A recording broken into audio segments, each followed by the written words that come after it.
www.congotopnews. Biso Tutolanda, Congo Top News avec Noli Tambo, les sages, garçon swag, moto, Paris, Bruxelles, Londres, partout, Kinshasa, Mukili, Mobimba. Biso Tutozana Sima, Noli Tambo, les sages, yo, Ogolegela wapi, Otuna Gite, okaki sango te eloko epesa ko mbongo ko soko yebi te chango soin lokola gidouin nakobalola yo volet. Congo Top News soki na munoko tolobi boyoki te seke ekoma na bapao avec Noli Tambo les sages site internet ekangi masolo pene information mbongo nzungu oya boy ma zwa chimula mikunda kunda mayo moko nabona simbo snoto violence totale.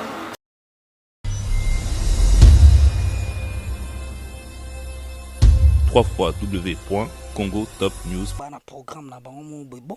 Ya programme na bango ngape na ba programme na nga funga pe na sala quoi. Pinaoi ba kuto Richard Signon na David Monso. Tony Rodriguez, c'est ka bombela mambe belé. Mesdames, Messieurs, amoureux de cette émission, exprimez-vous avec Noli Tambo les sages. Nous sommes à Kinshasa, la capitale de la République démocratique du Congo. Et nous ne pouvons pas manquer cette occasion de bien vouloir voir notre artiste Déplique Pumba et Nuance. Vous êtes sans ignorer que ces derniers, tout cela qui album naïe depuis, album Ezo Mela, tout qui va s'en Déplique à Zana Studio encore une fois. Après, comme c'est la biso Maxi Singelwana, tout ça qui album comme prévu Déplique et Kobima. Mais moi, tant Nezomaki. Qui peut belé tout développement. Restez branchés sur votre site d'information et de la promotion des artistes et bien évidemment de l'actualité politique www.congotopnews.com. Ndetolbaki toana kacha Kinshasa retourne à Paris bokoyeba eloko to bombeli bino parce que ba contraire minene makamba kitoko toyaki kosa na Kinshasa et Césaki. Bonjour Déplique. Bonjour Noli. Alors ba santé. Ouais, santé carré tara nos monde niveau na mi gaya boy. C'est au Déplique toko tamba on a vu faire notre sujet parce que tu as vu que batu to repesa bango sous espoir parce que toloba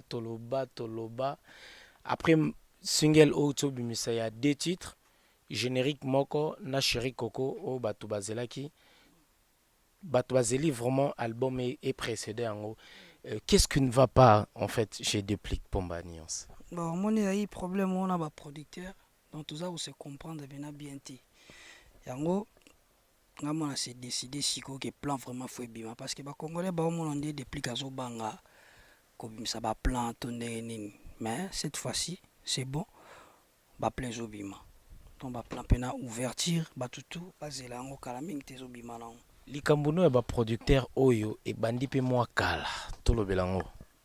C'est quoi tu vois qui on a ba producteur bozali na bango ya ba ivoirien ba Tony Rodriguez bien évidemment aussi et au longa qui na bango aux qui producteur mususu à la personne de Franco. Alors bobé bani susu na Franco ou bien problème ni susu parce que yo likamuno ndire comme na ba producteur. Bon ya ba problème moi ya ki wana bon moni weza TV. Eza TV moi pena to lo ba nyonso pena ezate donc on a préféré na c'est terre na ngai mais ba congolais base la plus musala ona bombela ba on a boyi pena lo ba date donc date ezate moni kande bwana ba palin bo fanda ka jour musu bolamuki ka boto pourquoi mo bolali ka bolamuki na bord na elo mo ezo bimela bino pena donc nazo rassurer ba congolais moni mélodie efandi pas garçon donc ngai ezate ke na za grand chanteur te nayebi pe olata danger te naza pe na bakara danger te naza bandako ya danger te mais naza nde mélodiste donc naza nde mélodiste congolais donc sofo balobaki Déplique babenganga moto ya mélodie donc balobaki lelo na Congo tokomi na mélodiste congolais parce que nasuka na moto ya mélodie bato baotya tembe bakomona ngo siko Déplique to katiote na katiote au moins teke ko vanda ko umela wana parce que toyebi Kinshasa ndenge tambolaka on est des Congolais toyebi omoni moto wana tango bato bazozela yo bazana nzala na yo wana moni nzala ezaka soki umele pe omona bapeso biloko ko liango soste parce que komi de fatigué tant wana ozozwa est-ce que omona te ko décevoir nombreux fanatiques na yo oyo bato bapesaki yo confiance wana ntango olongwaki maison mère. En tout cas nayebi kaka ki bato moto alinga kolia pondu to moto alinga kolia ndunda to nini, ça fait des années badamaka bandunda wana kaka balemba yango te. Donc na sire que musique eza eloko moko boye soki eza bien na lito ya motu rien elekaka te, mais lokola nayebi ke nasali mosala na ngai ya bien quel que soit temps oyo tozwi, mais jour album na ngai ezobima. En tout cas ngai kaka na guerre na bafanatique na baguerre na bamusicien te bafanatique mpena na ndobondela bino parce que naoya na jeu moko bomoni genre lokola joueur na biso moko boye ya kala ye mweni ye mpena andobondela andobondela mpena bato aye mpena sengi mpena pardon bokende te tikali moko mpona obanda bino no na guidon natie bino coup de tête ya guidon ntango bozwi guidon bongi bokende bomoni ke le plus loka bimisi guidon vide no na bonde mete bafanatiki pardon bokende te natika esu na bi moko fo na tia bino lisusu ntango bazoya bakuta na bolingo eza pasi monduki bongi bokende lisusu boye te tika lisusu moko fo na tia bino like makengo bongi bokende lisusu boye te tika lisusu moko en Afrique bayaya tu bazobimisa na bango bonne chance, mais eloko nazoyebisa bino toyokana kaka solo na terrain. Solo na terrain, Déplique. Voilà, vous qui êtes nombreux en train de nous regarder, c'est notre invité Déplique Pomba Nuance. Ce dernier, il faisait partie aussi du groupe Wenge Musica Maison Mère Cher à Weranson. Aza Lissus n'a été, Lelo, Aza en carrière n'a en solo. Déplique, il n'est plus à présenter. Dès Lelo, Nakata Kinshasa, Aza invité Nabiso. Déplique, tozongana au moins si makambo na ba production oyo nayebi ke question ngi soit quand même mais tozonga parce que yango nde vraiment eza place plus toza vraiment plus focus soki lelo bato bazoloba ke ba producteur na yo ya ba ivoirien bazoboya kobimisa album na yo eza parce que bazwaki na production na ndenge ya groupe na bango la personne de Tony Rodriguez, Tozui David Monceau et tant d'autres au baza la campé moi clique na bango pour na ba production. Il paraîtrait que balobe ba freiner non pour na ba bimisa héritier watanabe elo ni ko répondre na bato balanda biso kalo na ko répondre bon eza ko engager ka Tony Rodriguez na ba programme na ya ki producteur na elo na ko lo ba yango wana quoi. Donc suba na programme na bango mo bon ya programme na bango ngapena na ba programme na nga funga pena sala quoi. Donc producteur n'est pas Déplique. Déplique n'est pas aussi un producteur, donc makanisa producteur makanisa Déplique. So réellement information pesi lelo eza bongo c'est que ngapena informer ka lelo eza te ke po héritier baki soki Déplique a misili boso na nga na longwe na maison na bina production na bo musique. Non ngakutuma mbo héritier nanenga signer contrat nga na ebite nga pe na signer contrat na marque na nga na oyiba kutu héritier signer ndé na David Monceau au bon musique voilà ka ba associé en fait ba ne ba associé na ba Tony Rodriguez oyiba ite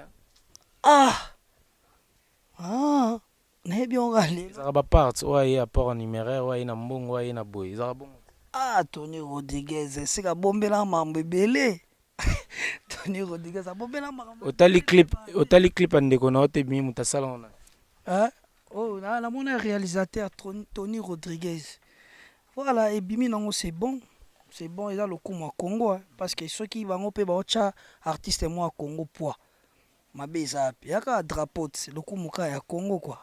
Alors l'artiste Déplique a quitté biso to informé oye bien en cadre d'investigation.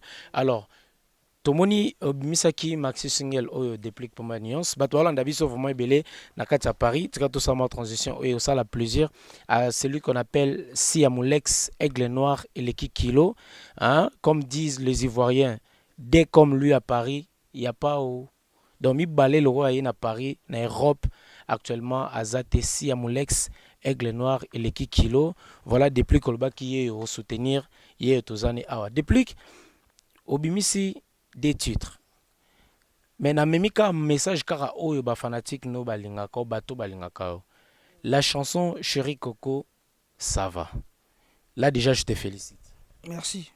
Alors critique toko sala na ona memika ba fan na babike le générique au salaki et accrocha qui était sans penza qui penza à la hauteur te au batbanda et kozele la yo. C'est comme si vraiment zaki kilo te. Qu'est-ce qu'on répond à la bateau à ça qui critique? Nakolo aboué. On biso to sala ba fanatique nde bato ba jija biso. Donc so bango ba lobi ki son ezaki moi genre c'est qui na kacha ouverture to julon ba précaution pour baza la satisfait. Donc baza na bango calme. Omoni touro taka na lobi na système aye mweni. Nando bonde la pena bato na beteli bino guidon na waza ko insister eloko mo ezoyela bino mikolo kombo nango guidon na lobi mikolo na oyemba esute na émission na loba pété mais na lobelaka ba plan les jours bokoka guidon partout au na Canada mututo oza tomber oza séduit na guidon et puis na loba fo ba fanatique ba jigenga na ba animateur ya Congo. Parce que na comme na ba debilongi côté musuna za na animateur pe na deux fois ti côté musuna pe na chanteur pika côté no monte bien tout ça baka na facile donc na ebisio les sages so boka na sécurité wana que c'est pile ça bato ndeka côté na mteza bien donc so bena côté on ezala bien siko na sala 1000 fois donc ndio yo bwaki bien oleka ba animateur na yango na lobby juger ba animateur no te mais na bien ndere ba générique ebima mikolo au moins mikolo ba générique ebima bozwa ba générique na tout bo comparer on ndenga na obwaka et puis bon comprendre que makambo nazo ebisa bino moi siko na mo beta pena tolo parce que na yo kisko album na na matoyi na ngamuko surtout ko tukota rumba ko ba ya tapna na bonde la bino bokima te moko nan ngidi tano yesu ya mibali na bondelo ko kima te na terrain na bondela o pardon ko kima te bientôt biso to pesi date ti boramboka na tongo mo boy ya pena toche bache toche toi na système wana bache toche ya na lokolo dans lokolo bena fe bongo lokolo sapatala ka lobby nazo kitana nga banda 23h ti 4h na sola ka mamba album dans 23h ti 4h nazo ngi pala sengele pena na kota pala to sola ka mamba album mais ngala la kana nga batu te to leki mutu te tozo respecter artiste nyonso Congo mais na lobby ke tant na ko ya na banda na bino na laki bino na banda bino na guidon bon na qualité ya clip bon on est beau akili après na ya na bino na Afrique so na longa na Afrique na bino nzembo mo ya kai na bino nzembo like makengo parce que faut ka ba rumba ya ouverture. Nous allons marquer une petite pause, chers invités, chers téléspectateurs. Regardons cet extrait. Il y a studio. Moi, encore une fois, moi avant Gouana, il y a chanson Oyo, Bazo proposé les bisous. Et puis on dit un big up à celui qu'on appelle ingénieur Pablo Ngoma. Et c'est lui qui est derrière la caméra, Balobi Mobile, la série Tonton Mouinga, 16 mm. Yebsa Dadi Bendele. À calmer l'entraînement. Suivons ça. 3xw.congotopnews. Motema ifandeli sende ya mawa mwana ya mama Celestine Kembesi motema oyo toyebaka ezalaka na forma tomate oyanga ekoma na forma nzelele mpona bashok abashake mayeta bolingo esili ilonga na université bafakilité ya kolela amesha chéri obomi ngaye soso afandeli maki alibata kolela bolingo na vie bolingo bavoisin pourquoi mama moto.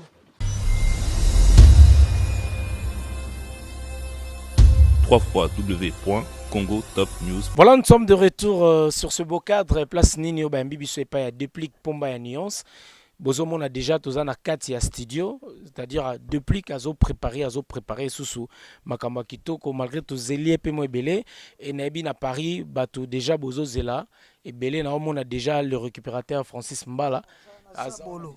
Bosco soto juste nzemba Francis Mbala. Zabolo. Nzembo wana kunga na yemba ngo déjà vaute. Atazabolo et bongo Francis Mbala nanga. Omeke tozela banzembo vraiment. En tout cas na bito baza calme. To sito bandi da tourner des ba clip. Mais to pesi datité.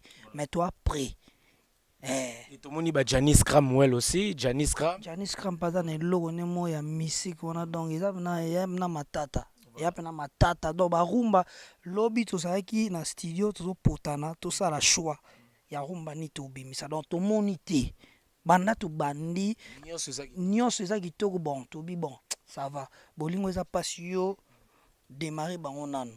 Pour ça aroya mabe mo na mna ke déplique alam si vient na biso kester. Si vous voulez voir nanga na yembisko ilo kwa vie case na kata rumba donc na yembi ona kilelo na kindenge nanga donc batu bazala calme moni na mamba rumba mélodiste yeyo moto mélodiste nuance. Merci beaucoup donc chers invités donc toujours continuer chers téléspectateurs voilà topé ce un grand merci na bateau Mingo Balingaro vraiment Eric Poulet de Lausanne que je salue binonio vraiment boza et belé bozo landabiso à travers le monde.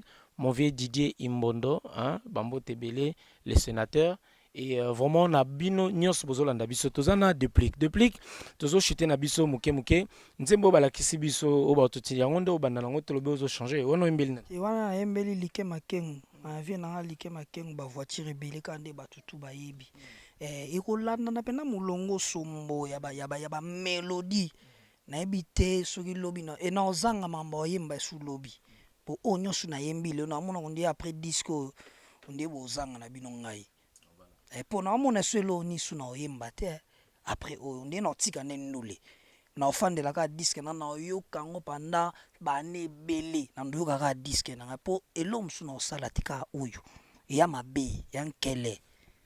Voilà, merci beaucoup. Donc, Tozo, comme toujours, on continue. Et Toka Masolo Moro, c'est comme si ils ont une association Moro Boy. Ils ont derrière eux, ils ont un peso Mikolo Momutu Makasi. C'est quoi l'association en fait? Au sein de l'association, ou bien ils travaillent dans un partenariat? Parce que yo n'a dit que Batapoto Balela tellement trop, malgré décevoir Banca parce qu'on a mis album.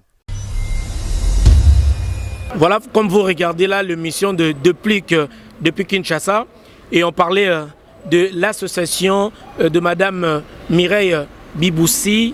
Donc voilà, association Myron Chris Espoir. On a dépliqué à Zolo, déjà on a Yemoko Yeyo, Madame Mireille Biboussi, que je m'en vais dire bonjour. Bonjour Noli. Alors aujourd'hui, pouvez-vous nous expliquer un peu l'association Myron Chris Espoir? D'accord, en fait l'association Myron Chris Espoir a été créée en 2015, donc elle est encore toute jeune, elle vient juste d'avoir 1 an et actuellement je me focalise sur la communication afin de faire connaître cette association, le but et les projets qu'il y a à faire. Alors quel est le but poursuivi vraiment pour votre association? L'association en fait elle est là pour les orphelins, donc les orphelinats de Kinshasa et de Brazza. Je souhaite leur apporter justement un traitement aux enfants atteints de la drépanocytose, dite maladie SS, de l'asthme et du diabète. Donc j'ai focalisé mon action sur les orphelins parce que je trouve que ce sont les enfants les plus abandonnés. Comme quoi ces enfants, ils n'ont ni parents ni famille. Et donc je me suis dit pourquoi ne pas faire une association pour justement que ces enfants-là soient traités. Puisque la drépanocytose c'est une maladie entre guillemets je peux dire tabou et que surtout il n'y a pas le traitement est très cher pour ces enfants-là, même pour la communauté africaine.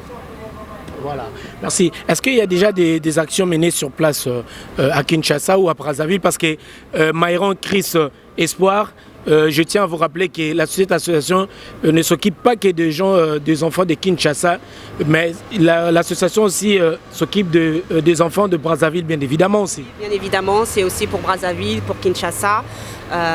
Pour l'instant, il n'y a encore rien. J'ai juste fait une interview dans le journal, le magazine Amina. Et là, actuellement, j'ai fait aussi l'interview sur la radio Africa numéro 1. Donc je compte voyager d'ici la fin de l'année, voire début 2017, justement pour aller voir les actions et ce que je peux faire. Voilà. Alors, merci beaucoup. Je tiens à vous rappeler que c'est Madame Mireille Biboussi, la présidente de l'association Myron Chris Espoir. Alors, en 2007, déjà, je viens d'écouter par votre secrétaire. Bientôt, là, il y aura une conférence de presse à Kinshasa, c'est ça? Oui, exactement, il y aura une conférence. Pour ne pas vous griller, en fait. Oui, il y aura une conférence de presse justement lorsque je vais voyager. Et j'espère que toi, Noli, tu vas m'accompagner en tant que journaliste officiel. Voilà. Justement pour m'aider à faire la communication, puisque tu es un journaliste et dans le milieu. Donc tu peux connaître, tu peux sensibiliser tes collègues justement pour qu'ils puissent continuer à parler de cette association. Et si possible, qu'on puisse trouver des partenaires qui vont nous soutenir et qui vont nous aider à avancer.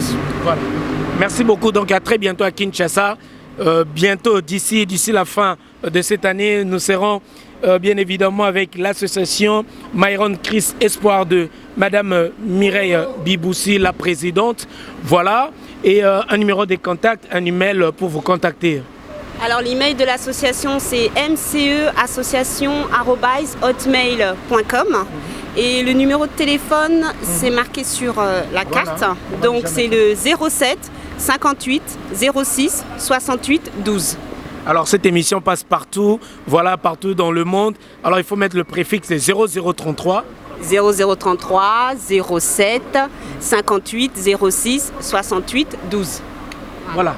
Merci beaucoup. Voilà, l'association Myron Chris Espoir s'occupe des enfants abandonnés, des enfants aussi souffrant de la maladie de la drépanocytose, bien évidemment, bientôt à Kinshasa.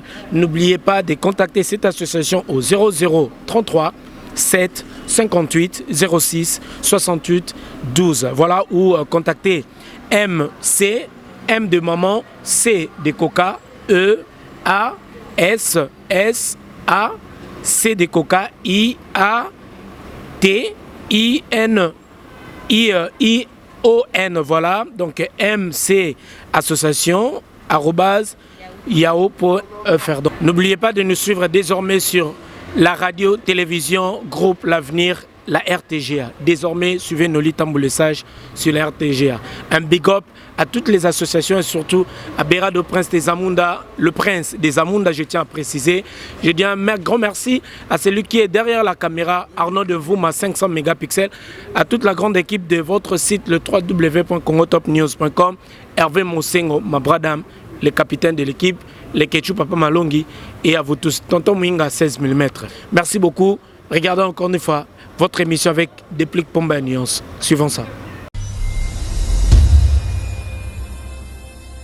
Mais en fait, association Myron Chris Espoir. Donc, bazoyenga batala qui a Déplique à mois d'août. Ils ont pour une association, moi, ils ont s'occupé de l'orphelin, babano babela kabela kawana donc babi Déplique. Yo, salata moi liboso. Osaila bango banzembo moko boy po édifier pe bango ya wana association Chris Myron donc ezana ya madame Mireille Biboussi donc biso ezadi na Brazzaville et banda na Brazzaville kala mingi tezo katsa na Kinshasa na France pe déjà ezali donc tozana pour nous soutenir ango batutu oyebi kozala mwa balara na yo tokenda na bopito to edaka bana ya ba orphelin mambele ba mère na biso surtout ba belaka ba rhumatisme ba mambelo ba ozanga balar lokwa mama Biboussi azui moi charge wana biso pe toza ko accompagner pour yebika ka Congo et qui est toujours liboso quoi. Ce sont des acquis à Mireille Biboussi, donc je te salue Mireille Biboussi. Ils en a bien association dans les beaux travail na ye. Voilà. Parce que mingi zarato ibi asala mingi pona ba orphelin.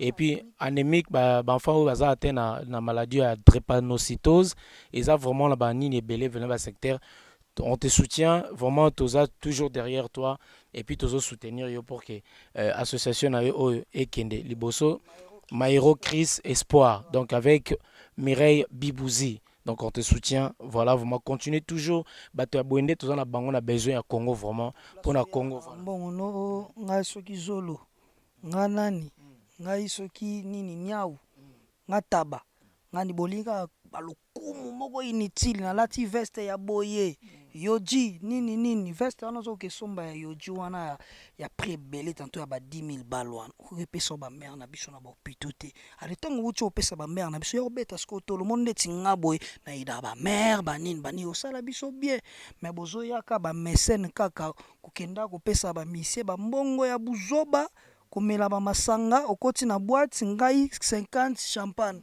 okomosango concurrence na baninga bosonga akoti boîte nga mela na nga koka na mela siko champagne ya guna nga pe formula sans coca siko nga siko mo pe ba DJ fo basala bongo koti bina 400 coca pour des pliques boah ekoi na mesa po champagne pe koza pe ndevura na diabète donc champagne koza la guna nga te olebo kenda ko bebisa bambongo na bino na ba boîte belé nga 50 champagne pour ba mona rien to linga pe to ida bande ko na biso obana passe to rozo avion to kepe est mombongo nona ba champagne belé wana oye to aider ba maman na biso bazo souffrir wana donc ça la biso bien quoi. Voilà, merci beaucoup. Donc Trésor Yaba Ozolanda Biso, Balobi, hein, côté Europe, Trésor Yaba, Masolez, ok, très bien. Nabo Sanité, Christian Kinois, Or Noir, hein, Balobi, mon poteau, on est ensemble, on est à Kinshasa dans le cadre du taf. On est là, on rigole pas, nous on taf, on travaille. Yango netoye, toujours soutenir toujours l'artiste parce que jeunesse, yango yo. So ilinga marambo wa zaiko, ilinga marambo wa vieux window, na comprendre on bien té. Mais so koti mama déplique. Toye bango pena bien photo luka toye bango très bien. C'est pour ça qu'on soutient la jeunesse parce que yangonde ils en relève, il y a lobby d'artistes talentueux comme Déplique, on peut jamais laisser artistes oyo sans pour autant batu bazwa temps ba yoka oyo nini azanango parce que ebele pe bazo bimisape na loyenge tozoyoka mais c'est pas vraiment du top. Mais toye parce que la source n'est zalaka pour na to faire découvrir bateau. Vous rappelez encore une fois que l'artiste Déplique Pomba Nuance est bel et bien là. Il est en train de nous préparer un truc merveilleux. Oh bon, ça la bignon sont satisfaits. Déplique Batpalandi on a poto, Batpalandi belé. Moi avant tout côté moi dédicace, place au ba Mike Bisso vraiment, balbi flat hotel la principauté et pas Sophie Bintou. Soroye penza na Kinshasa. Nama tonga sali bijou moro incomparable. Donc Azup non dirait la Concorde à Enaosiko, hôtel la Concorde à Enan la Katsa Kala Munama Tongé. On va marquer encore une fois cette petite pause et on suit la pub. Tonton Mwinga. Sarah non.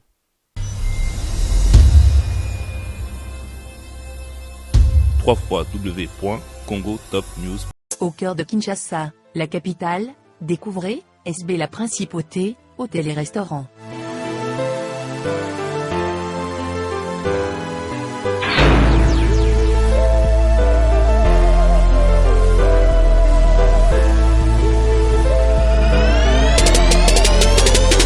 Cadre idyllique, pour votre détente. Notre restaurant-bar vous accueille, pour votre plus grand plaisir. Entre amis, ou en famille, passez d'agréables moments.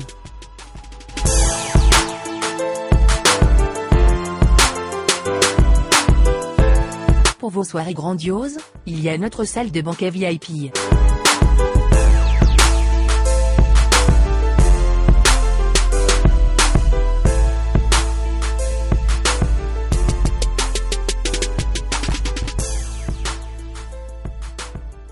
Pour toute location de salle, une suite est offerte aux mariés.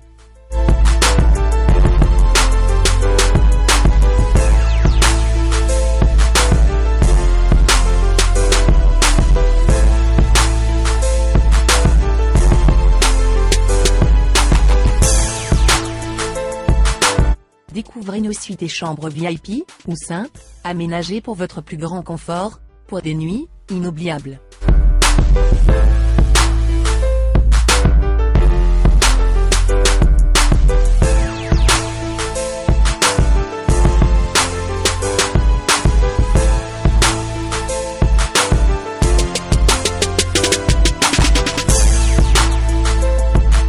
Rendez-vous dès aujourd'hui, au croisement des avenues Kassavubu et Inésia, dans le quartier Matongé de la commune de Kalamou. Contact 243 81 513 20 60 plus 243 99 99 14 310.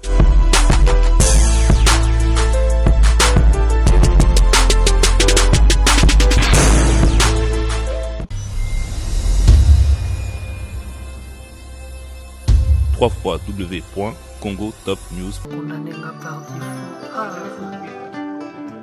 Papa na William Makengo, Rebecca Makengo, Ormina Mario Maloba mabeza na melite.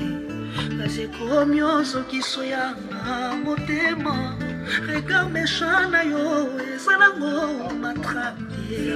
Nazeko myo faire souffrir yanga miso. Salaka bo bébé na yo asebe na moi. Salaka to faire couler larmes na ye. Tango nyonso sponsorisé ba désir na. Bienvenue Vangasi. Nalela yo makembe.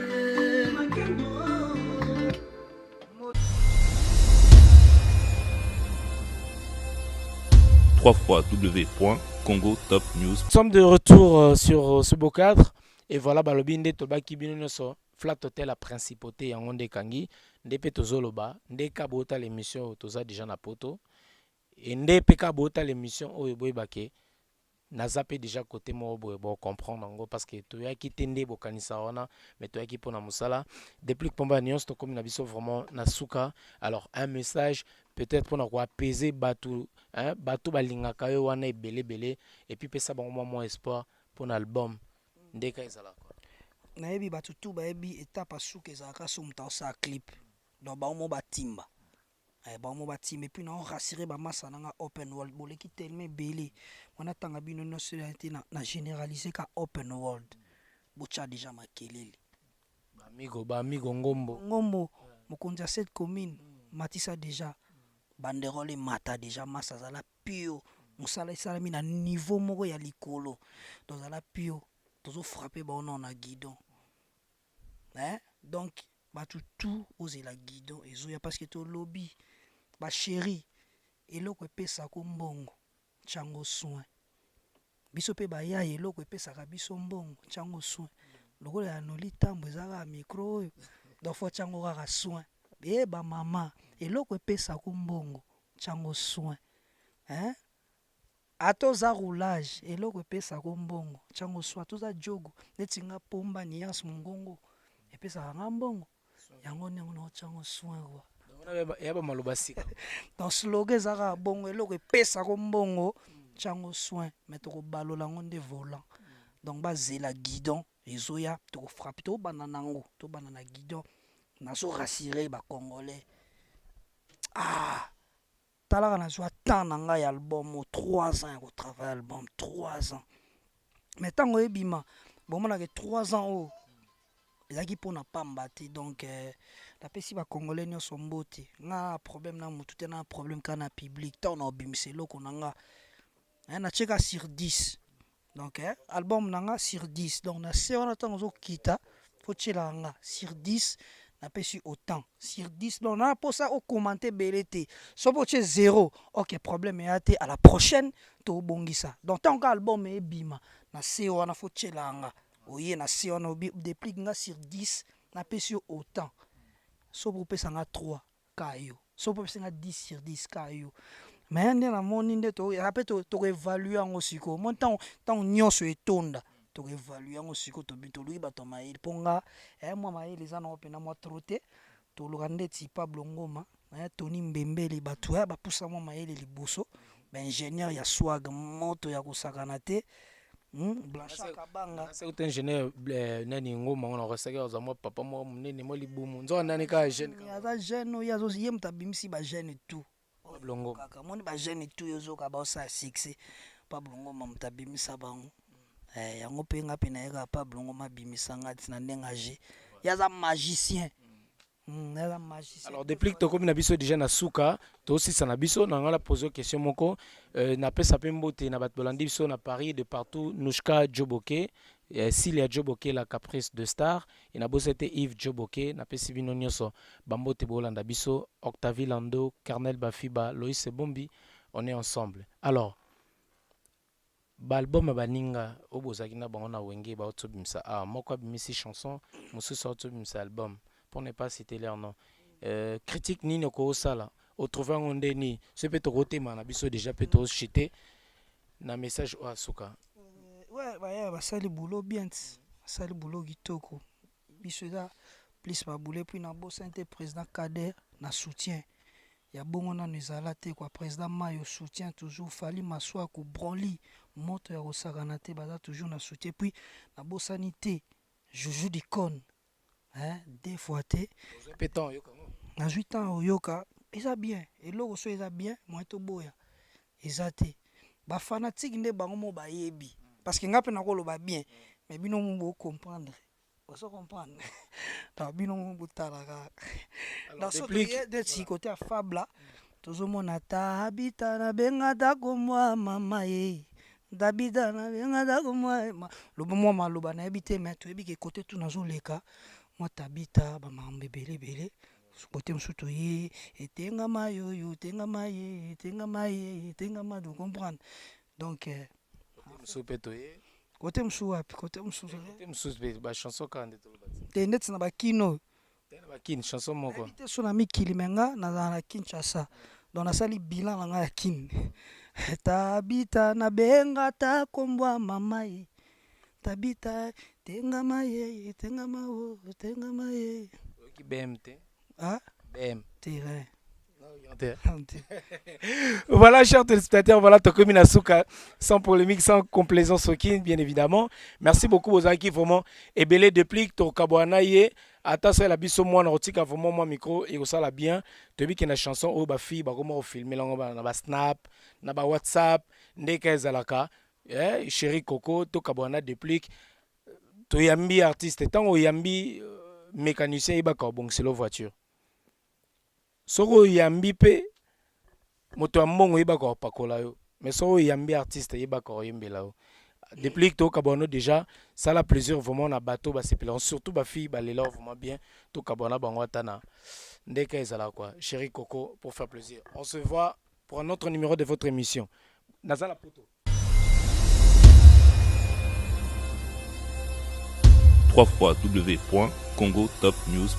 Mabeza nango mbelite kasi komi ozokiso yanga motema regard méchant na yo eza nango matracte kasi komi ofaire souffrir yanga miso salaka bo bebe na yo asepela kolingaka te ofaire couler larme na ye tango nyonso sponsorisé ye ba désir nanga licon privilège méchant c'était na esika dialogue oyo kite pensée nango sali jugement par défaut prosager ezalaki trike me pilata yokaki okondane nga peine capitale likambo na sambi te raison nanga na partage ba prisonnier ba valide ba juge baboko libérenga ba juge baboko libérenga niasa sambwe prisonnier ye mawa yango ba chéri na zoloba eloko epesa kombongo ko chango soin lokola gidwe nakobalola yo vola olingaka nde gidwe kumbanga volant bientôt avec ouverture www.congotopnews.